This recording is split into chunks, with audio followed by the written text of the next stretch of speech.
Hey guys, really glad to be back with you. In fact, we're in a lovely London at the moment, and I am with CEO of Pure Gold, Joshua Saul. Joshua, great to have you back on the program. Thank you, and thanks for coming in.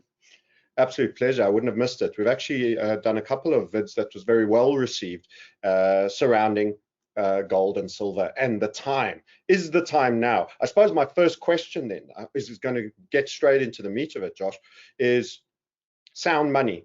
In unsound money times, gold and silver for most people are the answer.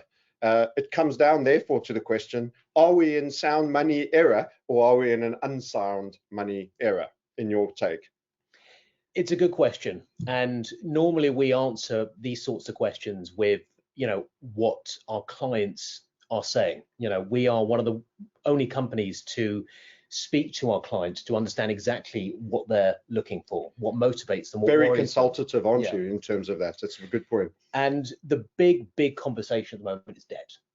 And debt encompasses the global situation, and it also encompasses the personal debt situation. That is a big issue. People are very concerned with the amount they've borrowed over the last 10 years.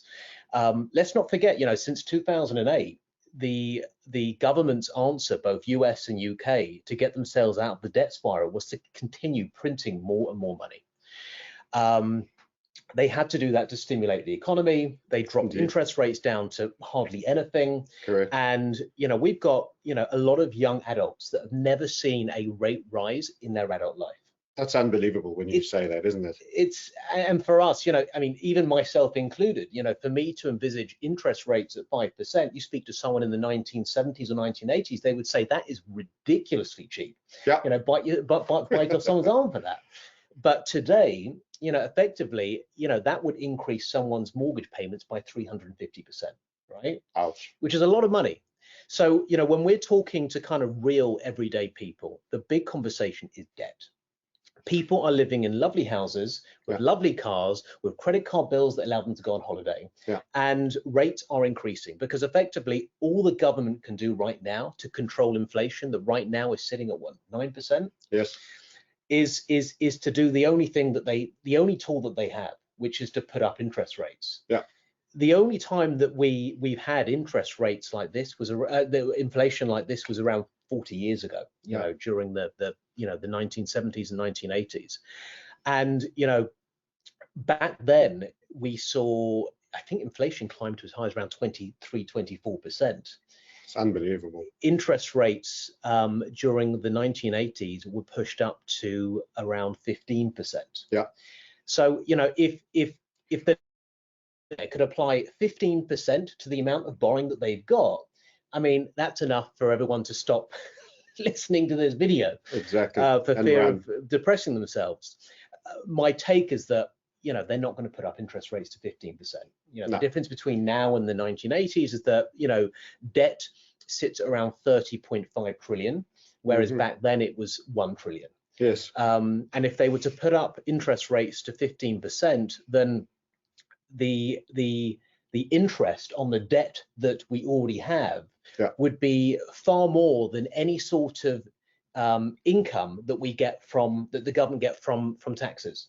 Yeah. So tax revenue be completely dwarfed. Long before we get anywhere close any of those numbers, it's game over, isn't it? A whole bunch of things will fail probably at 5%, even if you goose stepped in one big jump there because of a fear and a massive increase in inflation and a super spike, and you just made a real big move. That'll be game over, really, just on the amount of debt. Because I always say, we put our hand in the jar and then you try to grab all the sweets, and you just can't come back out that neck because it's unsustainable. You mentioned also your clients. You've got quite a broad spectrum. So in a large sense, your competence is that you're consultative. You're talking to people what they're feeling, hearing, and seeing. So you are a great aggregator of the market's view and opinion, and you're seeing people shift. Plus, within that, I'm sure you will have Mr. Plumber, blue collar guy, East End of London, running his business, buying a couple of ounces, and in that you might have some pretty institutional people that work within institutions and quite a broad stroke. So you're getting some smart money view in that as well as the working man's view. Josh, is that correct? Yeah, we've got a really wide array of client, from everyday people that you see fixing our London transport, to engineers, to investment bankers, to accountants, to lawyers, to people within government. Even clients that don't buy, the value to us in having that consultative approach is really understanding what's motivating people to even have the conversation. Yeah. That information is invaluable, and it's invaluable to a lot of the top tier publications like the FT and the Wall Street Journal, Bloomberg, who then seek to rely upon the information that we've heard from the market. But yes, we deal with hedge fund managers who right now, again, the common denominator between all of these different stakeholders, whilst their personal circumstances are so different, the common denominator is inflation, it's debt, and it's a real worry, because the impetus for us to do something with our money has never been as great. If you're not earning 9%, you are losing it, right? So the days of leaving your money in a bank account and just kind of hoping for the best, they're over. And actually, gold doesn't really have to win the war on saving and investment products. It just has to win it less badly. And that's kind of the way that our clients see it. I think there's going to be huge opportunity in the equity and the bond market in possibly 2, 3, 4 years down the road. We don't necessarily. We're talking about shorts on bonds, or you're thinking that people will come back in and buy the debt market? We are thinking that there are certain types of investor who will short. We know that Ray Dalio is shorting the European market right now. He's expecting there to be one of the biggest crashes in European debt and equity over the short term. But I meant from more of a wait until markets have bottomed out, and then coming back in to purchase cheaper assets, whether or not they are cheaper properties, cheaper equities, cheaper bonds. The question is, what do you do whilst waiting for that to happen? Because you can't leave your money in the bank. Because by leaving your money in the bank, then effectively your money is halving itself over the next 5 or 6 years. More importantly, I actually think you should hold cash, but more importantly, leaving it in the bank is you're retaining a bigger level of counterparty risk than you've ever had before. While a cash note at almost under your bed, if you can manage the risk of being robbed, you probably will actually almost turn into a safer investment. There's some value to cash. Gold is mildly negative for the year, but it's a great performance compared to assets like bonds and equities. Only thing that's probably easily beaten it is cash and a few things like oil and a number of items there. Counterparty risk. I mean, surely this is the season of counterparty risk as well. Do many of your inputting feelers from all the various people, do they make reference to the outlier risk for counterparty risk? Because this is where I think not enough people are focused. I sometimes feel like I'm almost being gaslit and I must be wrong. But there's banks going bust in Australia now. A lot of what I've been saying, the small and medium caps and all the big magic circle are being kept alive by government. Don't people understand that they just have to decide, we're done with this experiment, we're done with the game, and you get the entire magic circle fold, and this is your reset, and then it's, hey, we got a whole new system. Why are you hearing about counterparty risk? Absolutely, and actually we've been hearing about counterparty risk for the last 3 or 4 years. I think back in 2008 we saw arguably one of the biggest banks in the world collapse. We then saw other regional banks collapse. We saw Northern Rock collapse, Lehman Brothers, and then we saw lots of other US state banks in the US collapse. Circumstances are far worse today than they were back then. And that the stress tests are deemed very patsy stress tests. The recent ones conducted in America were absolutely slated for, a little bit of a slide rule, quick tick the box quiz. So people that seek surety by, oh, no, they've done the stress test. This is mood music to not panic the sheep, surely. And also the concept beyond the stress test is the deposit guarantee. It's great if a single bank goes, a small, medium-sized bank, sure, state will soak it up. What do you really think is going to happen on the deposit guarantee if the entire banking system is switched off? Well, it's largely academic, isn't it? And we hope we'll never find out, and we probably never will. The issue is that lots of our clients are concerned about leaving their money in the bank, and they're too worried to make such a big deal out of it in case everyone decides to remove their money from the bank. Yes. It almost becomes a self-fulfilling prophecy, because Yeah. if everyone out there decides to take money out of the bank, then we will it to happen. We affect that collapse. Start the stampede.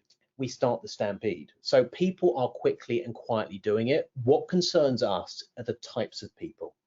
We see a lot of investment bankers who tend to be our clients. Again, they can't necessarily give us insight as to why they're doing what they're doing, but we pick up on trends because we need to know and understand our clients. We know that maybe out of every 100 clients, there might be 21 or 22 investment bankers. Yeah. But when we see them all calling up at this within the same 2 or 3 days, removing a large amount of money to bank accounts, to equities, the common denominator here is the counterparty to those transactions, that being the bank, then that for us is a cause for concern. I've also noticed banks themselves, it's much harder to move your own money around. Now, A, is it that I've got a bit more and I'm triggering a whole bunch more limits, or B, is it because I'm in multiple jurisdictions and there's an international element? But even when I'm doing local transactions, this, oh, for your safety, this and for that, and oh, what are you doing with it? And the degree of inquisition, it's now almost called the Spanish Inquisition if you're moving a 6-digit sum, never mind a 7-digit sum, especially. And I had an experience seeking to purchase bullion. And this was Panama, and I'll share it with you. It's the Latin into North America. When we announced purchasing was for bullion, one of the intermediary banks that was American said, we will not allow that. We want to know what it was for, and we will not allow it. So that was for the purchase of bullion leaving the country of origin, wouldn't allow it. And the second one that would says we're suspending it on the 1st of September. So do what you want to do now, and after we won't be allowed to do it. So they almost had to intermediate me through the one that was their backup, because the main intermediary would not. And that's not the only, I suppose, what's the word, example or case. There was also in Germany, people are not allowing metal. In Germany, people are being reported they can't move their metal out the borders.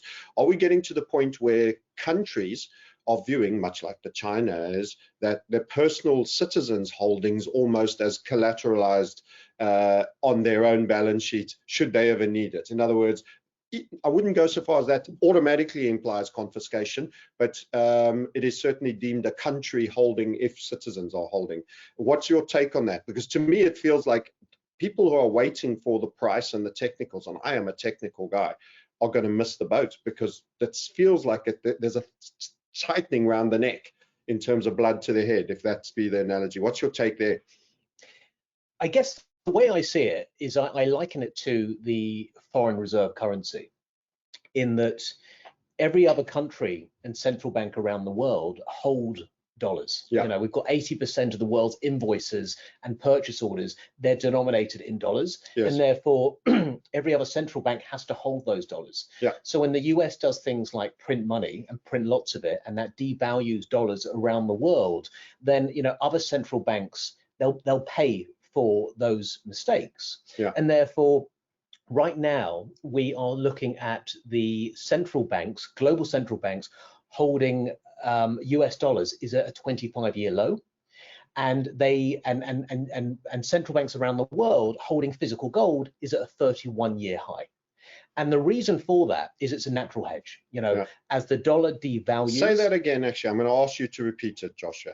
So let's go over it. Did I hear right? 25-year low on central banks holding dollars, 31-year high. This literally takes us almost back to the last bull market, on central banks holding bullion. Correct. Wow. Correct. Big statement. And it's a prevalent statement, because if you apply that rhetoric that the central banks are taking, in the sense that they don't want to risk holding dollars in case it devalues considerably, a bit like the purchasing power of sterling, back in 1946, we moved from Bretton Woods over to the US. Yeah. If we apply that rhetoric to everyday people, in the sense that actually, why should they be expected to hold currency that is devaluing every single day? Yes. And actually, the government don't expect them to, because they know that actually the only way out is to do what the governments are doing, which is to hold physical gold bullion, which would seek to hedge themselves against a devaluing currency. Your question is, are going to make that more difficult? I think certain countries probably will, and certain countries will find it difficult to impose such restrictions because in a way it will kind of send off a big smoke signal in terms of how bad things have become. Right. I think a lot of our clients enjoy purchasing physical gold and physical silver because it's private, right? It's private, it's physical, it's tangible, it's portable. You can move non-digital, I would say. It's in a world where everyone is being pushed digital. Absolutely. Which brings us to the Bitcoin argument and how bearish it's been there and what an underperformer it's been this year as well.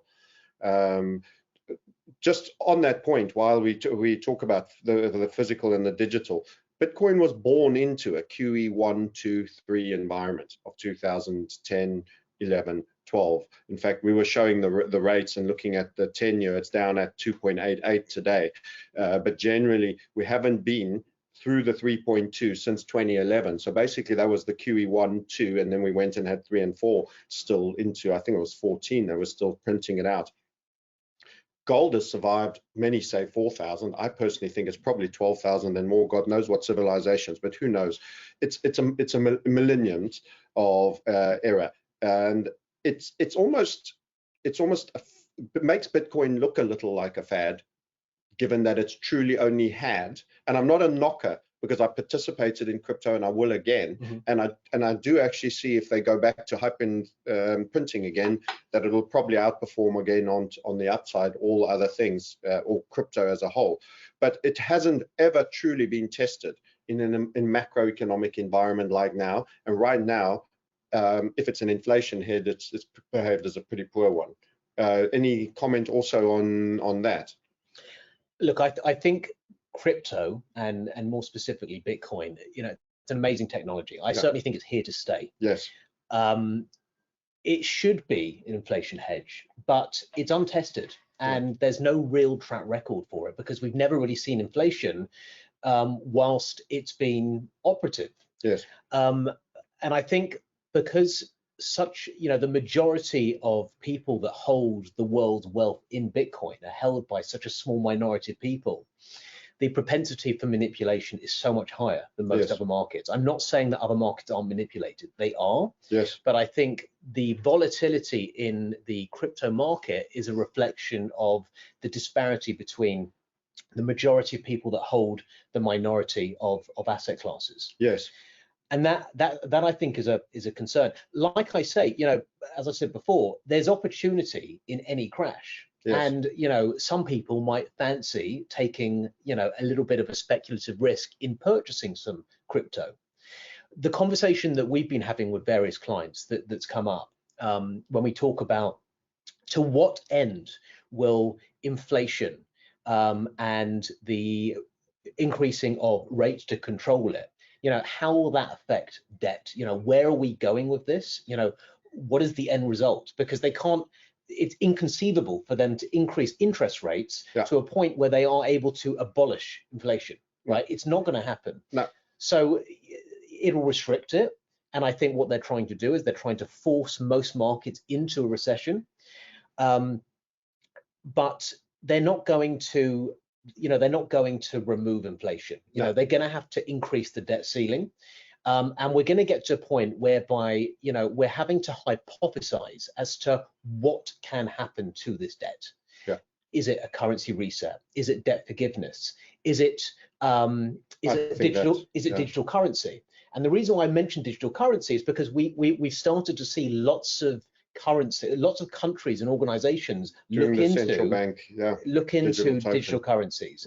And when I think about digital currencies in relation to crypto, the motivation for people to put money into crypto was to take advantage of a decentralized liquidity source. And liberty. Yes. While in actual fact, what's being proposed is exactly the opposite by the central banks. It's complete centralization. It's control over what you buy. It's control over everything. So there's a conflict there. Indeed. Which makes me think, will the government, effectively people that put money into crypto are looking for an escape valve from the dollar or from the currency in which hosts their country.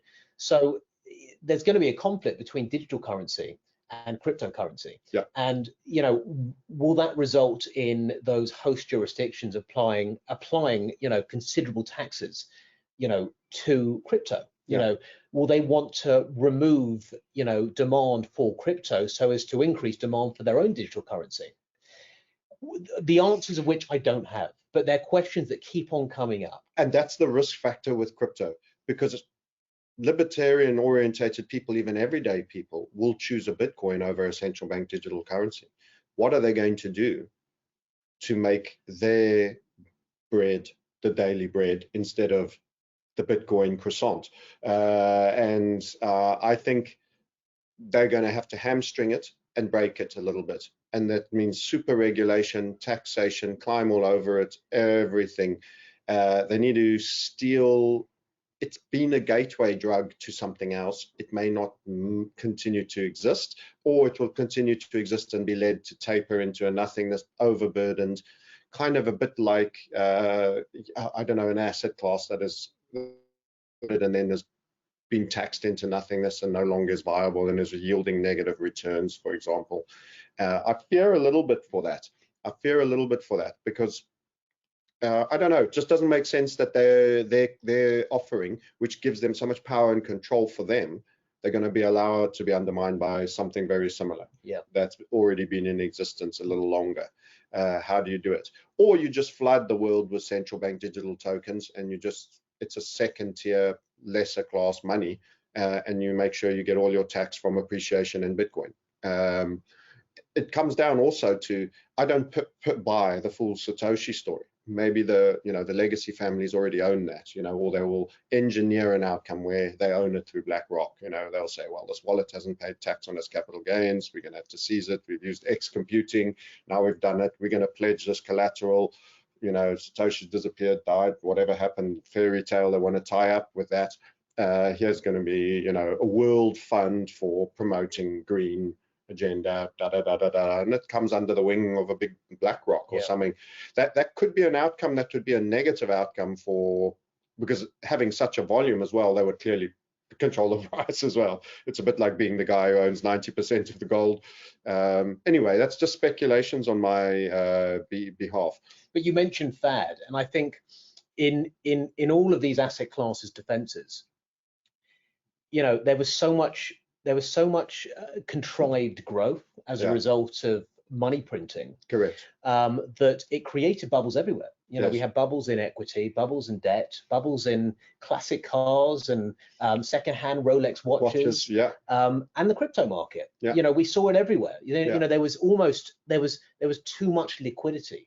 Correct. And there is an argument to suggest should the government have increased rates sooner to curb what would have happened to inflation. Yeah. We have seen so much stimulus in terms of COVID. There was a stat that I heard the other day whereby it was reported that 80% of the dollar bills in circulation have been printed over the last 3 years. Yeah. With a predominant focus over COVID. So, and I think there was about 30% of all money in issuance was of digital, including in the banks, was created in the last 18 months. Now it would be maybe 2 years. That in itself, that's the total pool. That's unbelievable too. Yeah, it's concerning because all we really have is the past. Because cash notes percentage of total money probably actually went down because they're trying to taper that. Yeah. So that's the other point. People should hold some physical cash, in my opinion, because actually it's even tiny bit outperformed gold. But in the long run, it's more for the opportunity, because it seems like there's a big contraction now. We had this, nobody even can tell me anymore. At one point there was 6 trillion, 7 trillion, now it's 4.5 trillion. You never know how much was actually created by America, how much of it was needed offshore. But it seems now we're almost having a dollar shortage again with that tightening. They're draining the liquidity, they're increasing the rates. Money is flowing out of the yen, for example, which is sitting with only paying 2.4, 0.2.4 on a Bank of Japan bond. You can earn 3.5 or 2.8 at the moment on a 10-year, and you can have a currency that's going to appreciate. So we're also seeing inside the fiat system the circulating. At what point do people stop running from one fiat to another and say, why aren't I just in gold? Because regardless of the short and medium term, it's a good performer this year compared to everything's contraction. Over the decade or over the 2 decades, this is going to be the best parking place. What's your comment on that? Are people still chasing the merry-go-round a lot? What percentage would your take be is a holder? Let's talk UK as well, because the UK, the one thing I also want to ask, this is a double barrel question, I suppose. Our central bank in the UK still very low on bank reserves? We had Brown's bottom, and all the others are buying. You mentioned the 31% increase. Has British central banks started buying gold again? And surely they are very underheld assets class. Well, a lot of central banks are arguably underweight physical gold, and that's relative to what we think currency is going to do. Just going back one step to gold performance, I think the most interesting thing about gold pricing and gold performance is it needs to be measured in the currency in which you're trying to remove exposure from. Of course. So in US dollars, you're right. You know, it hasn't really done much over the last 6 months. I think it's been around 2.5% increase. But if you look at sterling, we're looking at around 9.5% increase. Yeah. In euros, around the same. If we look at the yen, I was about to say, let's bring up the gold yen chart. We're up 20%. Turkish lira 34%. Both those are beautiful examples. It depends on the currency you're removing exposure from and the currency you want to take refuge in after you sell your physical gold. Absolutely, and it's a very, very good point, that because not everybody, one of your clients is an American client. In fact, it's probably not the highest amount being on the GMT timeline. Let's just bring up that gold Japanese yen chart.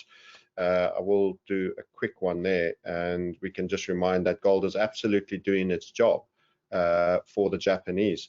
And let's do screen share so that everyone can capture that. And so it's such an important point.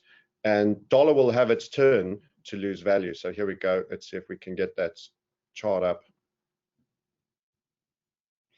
And I was also highlighting this in terms of equity as well, because many people go, oh, equities have done better. Well, US equities have generally done better and are probably the most hyper valued. But that's our gold against the yen. We were part of this breakout over here, and look at that. I mean, you've gone from 14, is it 14? It's 140,000 essentially yen to 245,000 roughly, give or take. That's immense defense for the Japanese. You know, in the period of, you could have got in out of 140 in May 19, you're 80% plus, going on 100% if it hits 280 there. The other thing I was doing is looking at, I mean, we're in Britain. You're a provider to many of your clients will be local from a country point of view. I came over to the UK during 1999, and the FTSE hit a high under Tony Blair of 6,950, 6,950. That was the FTSE 100. I think it's UKX if I bring that stock up, indice up, and we go there. And gold was in and around $250. $250 roughly. Don't quibble over the cents and you'll be okay. So literally that top was 69,000. That was 1999. We sit alongside each other 23 years later, and you are at 7,250. So you've gone from 7,000 up 250 points. And boy, did you get shaken out plenty if you had worn that, because you would have sat on the volatility. That's an awful return that you've experienced. You've essentially had the dot-com boom, the great financial crisis of the subprime. You've had a little bit of ups. You had the COVID capitulation. For that level, if you beta adjusted for volatility, that is an absolutely diabolical. Now, assuming pound was around 130s at that time, in fact, it was actually quite high going into the GFC. The pound traded 211 at one point. So you might have even had a situation you could have bought gold round that period for about 120 pounds. Now, if we look at gold in GBP and go back up the chart, we're jumping around a little bit. As a Brit, you have preserved an unbelievable amount of buying power and value. So let's get the gold pound up, because I know I've got it there as well. So that's your FTSE, an absolute dullard for 23 years of performance. It's not even going to, you know. And if you look at that graph, you know, effectively what you can see is something very frustrating for someone that just leaves their money in a pension. because what you've got is kind of 3 steps forward, 2.5 steps back.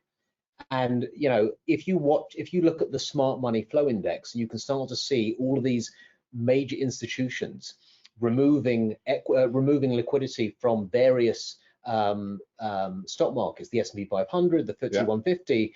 And if you follow some of the smart money, where effectively you follow them to is a safe haven asset. Yeah. It's not about doing 100% of any asset class forever. Yeah. It's about seeking the benefit of the trend whilst you can.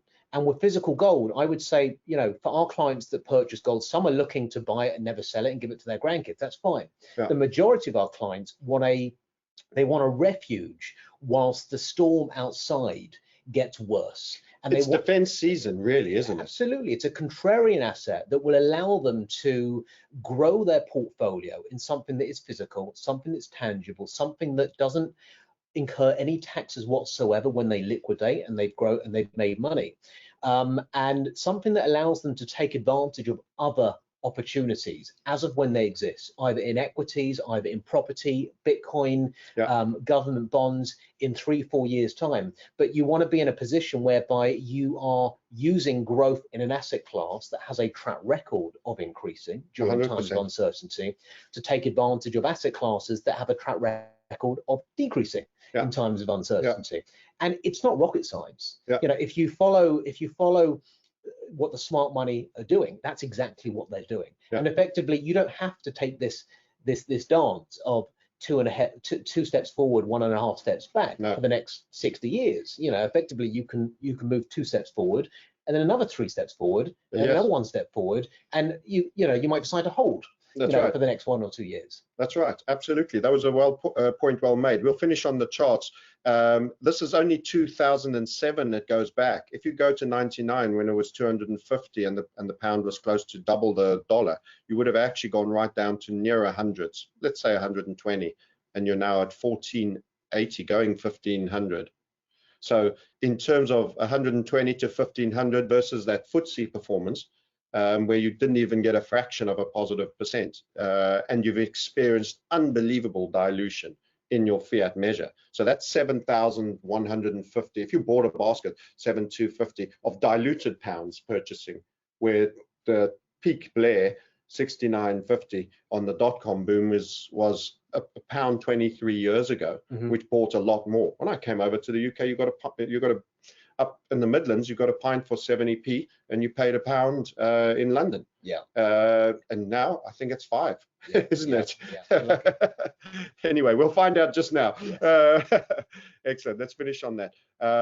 So in terms of pure gold, the one other element that's into why people and a lot of our community have engaged with you, with a lot of European, UK, and this timeline, and you do deliver. So tell us a little bit about the benefits of engaging with your own self, the buyback, and some of the other details, which is important for people to appreciate. So first of all, it all starts with the team that we have around us.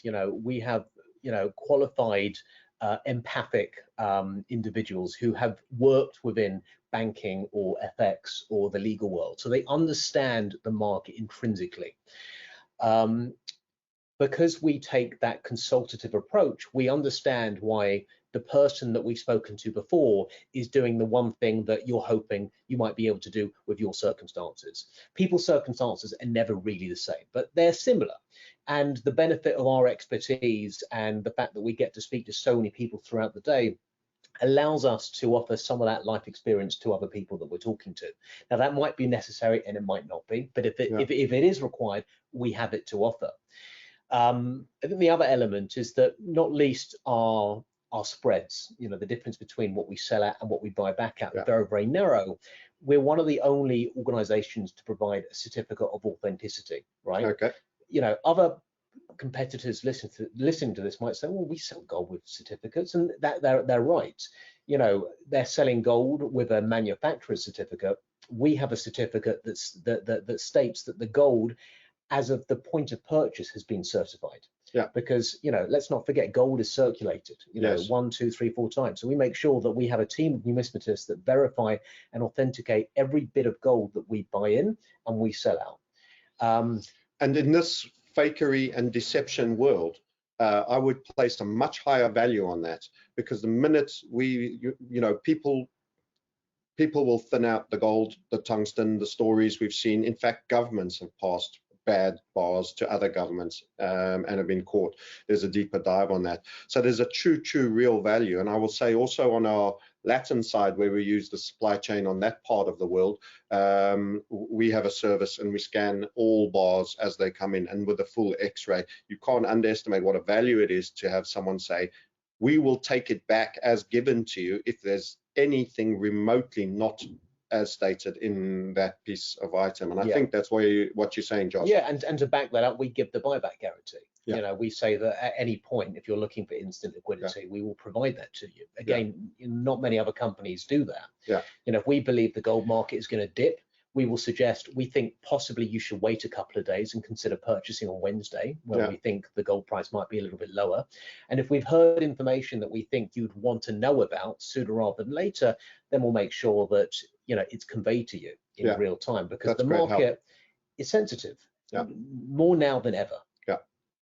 It's very volatile as well, because we've seen the 3.5 run on the 10 years, which I'm saying is the beginning of the end of the debt fallback, but you're down at 2.888 at the moment now. And that's been leaning on gold, because the failure of debt, the increase in the yield, is the failure of the system, and gold is the insurance against that. So every pullback, you're going to have a lull, and having someone say, look, you might be able to get 5% more ounces if you just hold it off for a couple of days is worthwhile on that. But what is, just for people's argument's sake, it's great to say we'll have a buyback, but how far off are you going to be from spot? I mean, what's the detail or the nitty-gritty on that?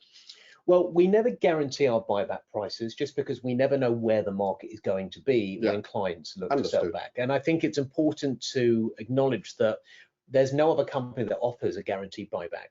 We don't buy back, we've never bought back from clients under spot value. Whereas most of our competitors will buy back at around 3, 4, 5% under spot.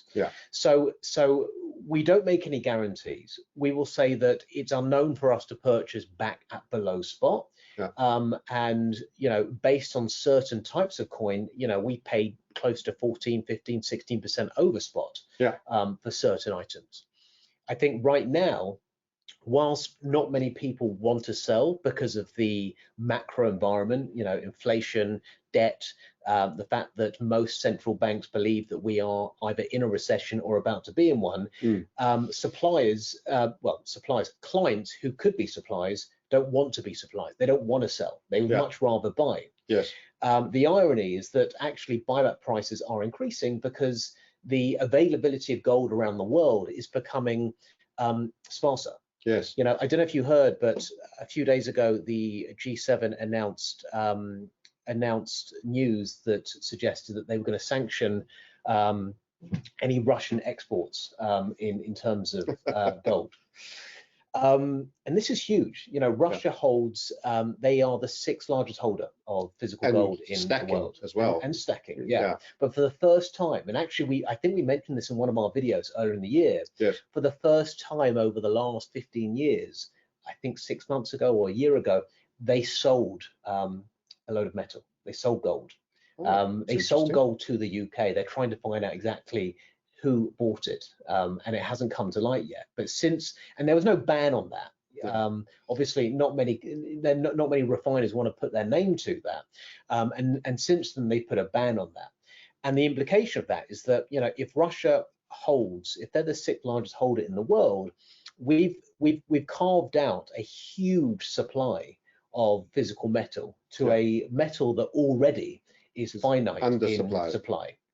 And therefore, a lot of the analysts believe that when we start to get to a point where central banks around the world are going to start to increase their gold holdings, and they would rely on a country like Russia to sell to them, that's when we will start to see the relative increase in value, because central banks can't buy enough to hedge their dollars against what they believe to be, you know, financial ruin.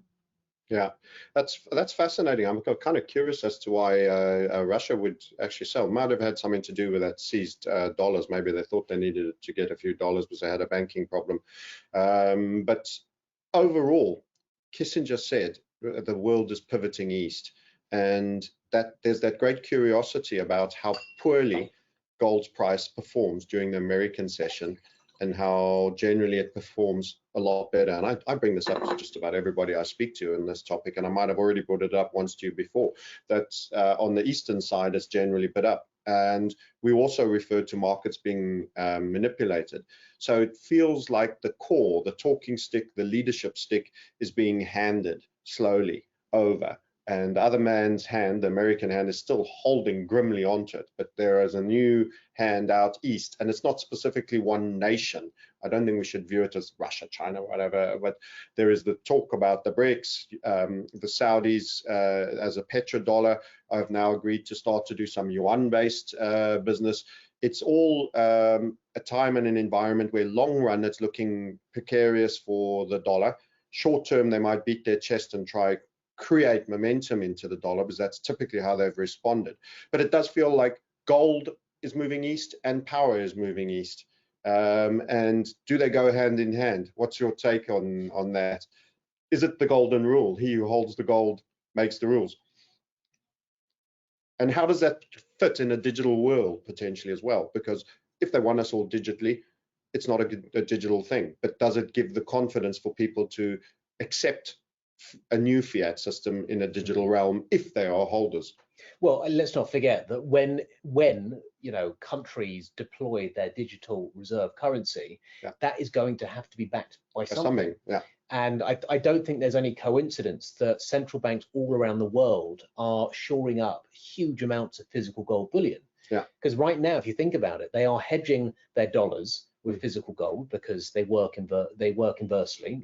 Dollar goes down, gold goes up. So they got the perfect hedge. It doesn't matter what happens to their gold, because if gold doesn't go down, their dollars have gone up. Correct.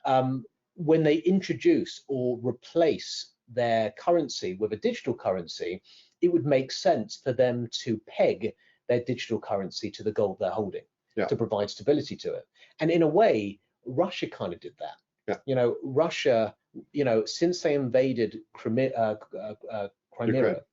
back in 2014, their objective was to basically remove debt down to zero. Purchase more and more physical gold, and in a way, they've now pegged their currency to their gold reserves. Yeah.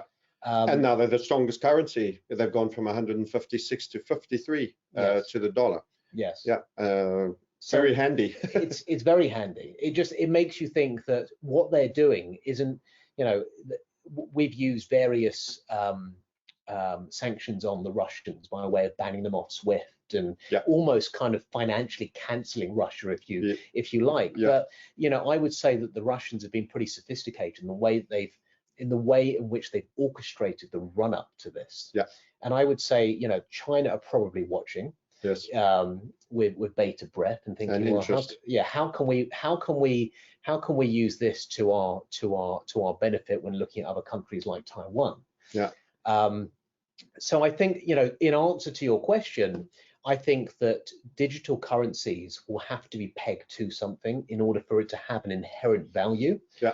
And I think the only thing on which they can peg it to is the physical gold that countries hold, because they're either holding cash or they're holding gold. And actually their cash isn't worth anything. It's depleting. It's becoming worth less. Exactly. And I mean, just to pivot slightly on that whole perception of backing, we're seeing Tether being critiqued again, even though they'd done a while back, I think it was a year now, a much more detailed disclosure of their backing. A lot of it being treasuries, which of course have shrunk in value and are now paying a higher yield, but relative to inflation, still a negative yield.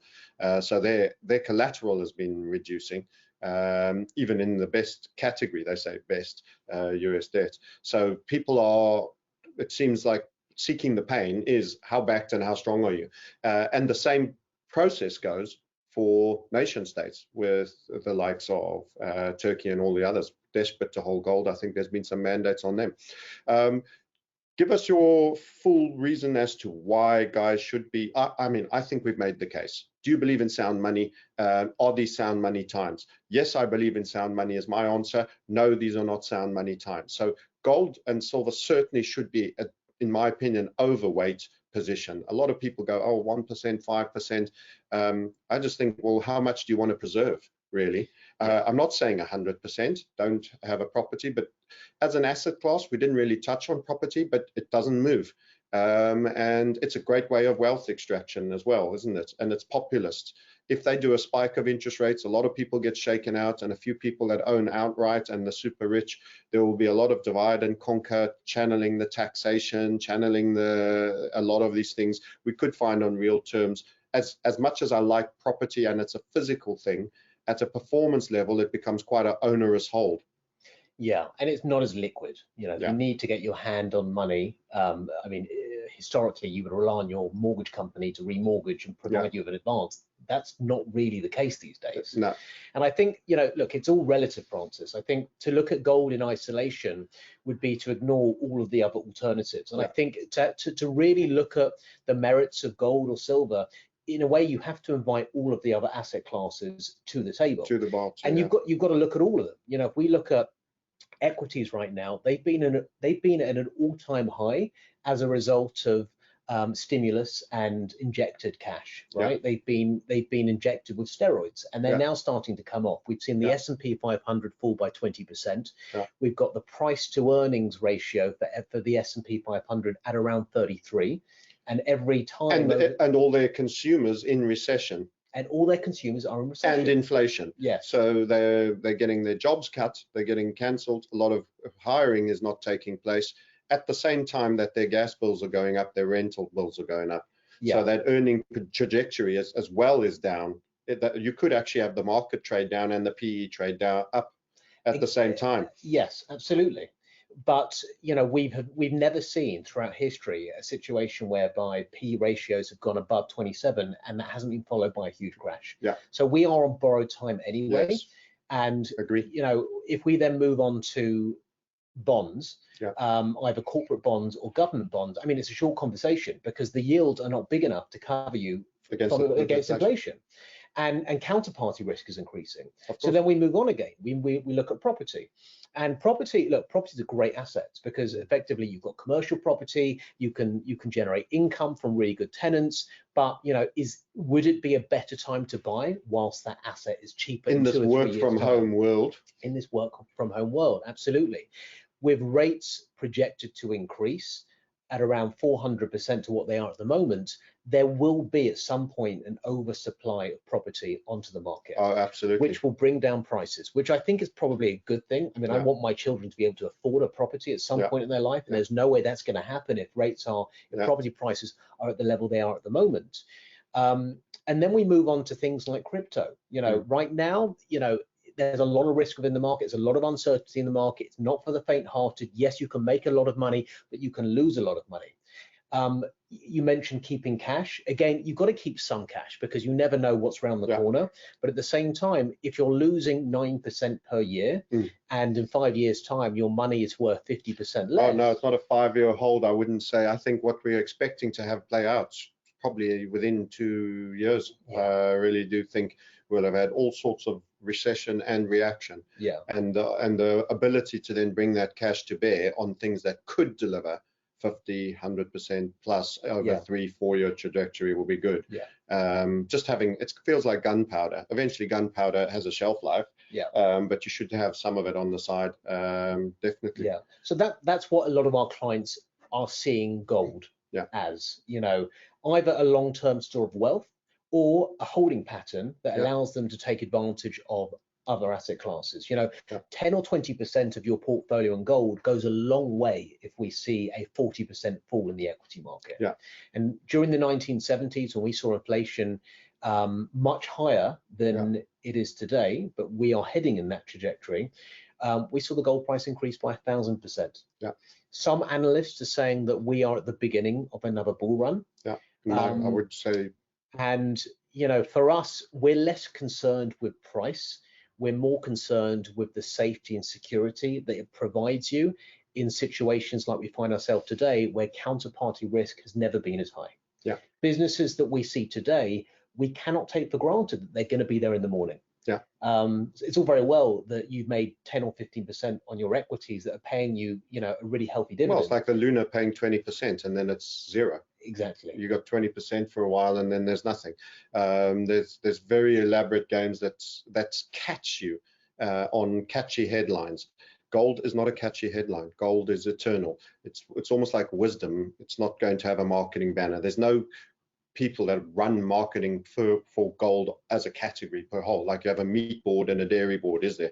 It just is that critical thing. I feel it's going to be a major overperformer, but more importantly, as you were referring to, it's something you can birth yourself into owning if you've not got it, that you'll be able to bridge from the old rail system to the new monorail system that I think is coming.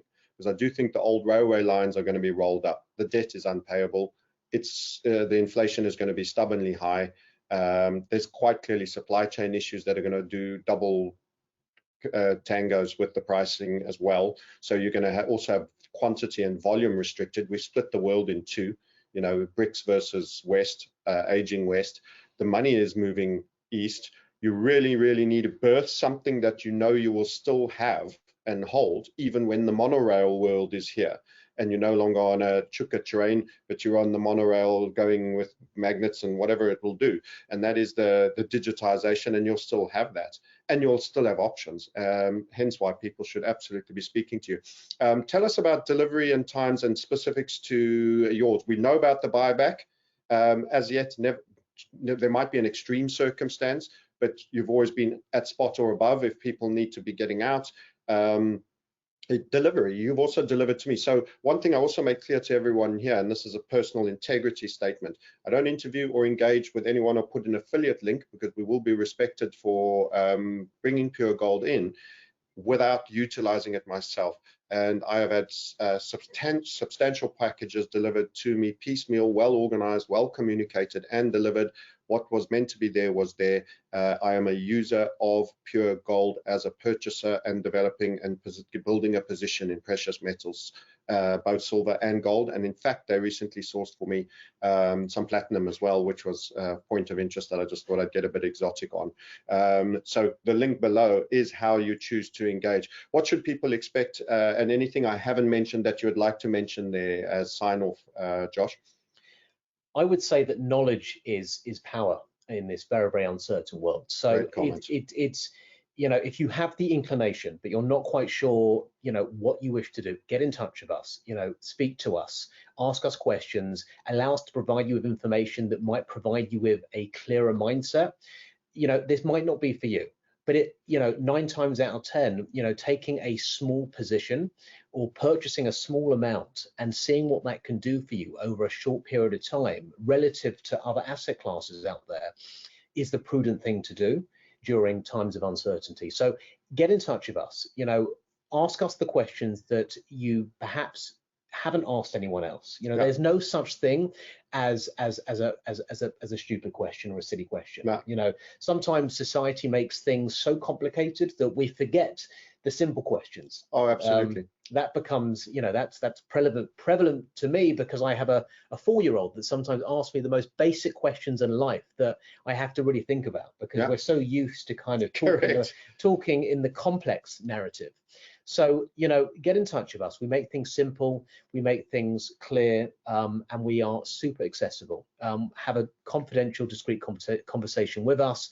We can give you guidance in terms of timing, when to buy, when not to buy. We can give you guidance in terms of what you should be purchasing, what you should be avoiding, and timeframes for your purchase. Generally speaking, and delivery. You'll do delivery not just in the UK, for our European friends.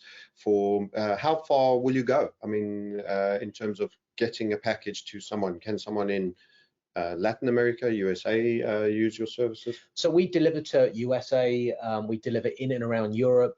A lot of our clients within those jurisdictions prefer to store at our vault. So we use a third-party vault called Loomis, who are a London Bullion Market approved vault.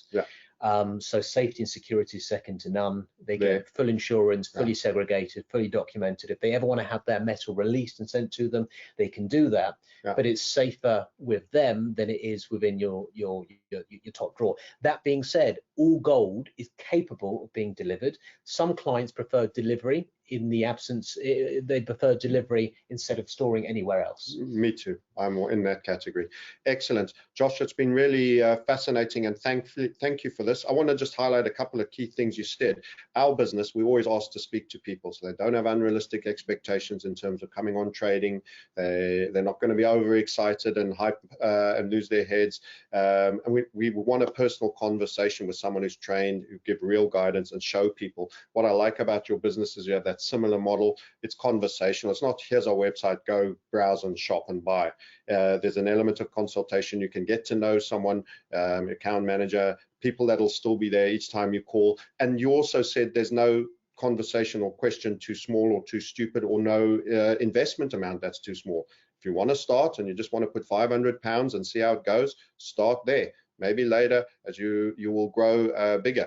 Is there scope for people to do even monthly contributions and buy ad hoc, or will those be separate purchases? No, absolutely. So we have something called the accumulator, which allows people to set up a direct debit with us, and we will either send them out a gold or a silver coin, or we'll store it on their behalf when they want delivery. And that's nice. It's a nice way of being able to, it's a discipline of saving, whereby you don't have to consciously think about it. Hundreds. And over a 5-year period, what you find is that you might have enough for a down payment on a property that is now worth 40 or 50% less than it is today. And you've 10x. Yeah, or even just held value. If you're not doing what's popularly known in the Twitter sphere as DCA, dollar cost averaging, which in this case, ironically, is pound cost averaging, PCA, you should start almost immediately. You could go and you can do a bullion vault and you end up having internet gold, or you can actually have the physical thing purchased for you through pure gold and held or stored for you. And then it gets to a certain size, you're a bit concerned, Loomis could be taken over by government, have some of it delivered to your home and make special arrangements for that. Joshua, thank you very much. It's been awesome. The links are below. Book a call, have a chat. If ever you realized sound money is the game and we are in unsound money times, this is an investment everyone should have, in my personal opinion. Thank you so much, Josh. Thank you for coming in. Absolute pleasure. Nice to see you in person. Bye for now, guys. Goodbye.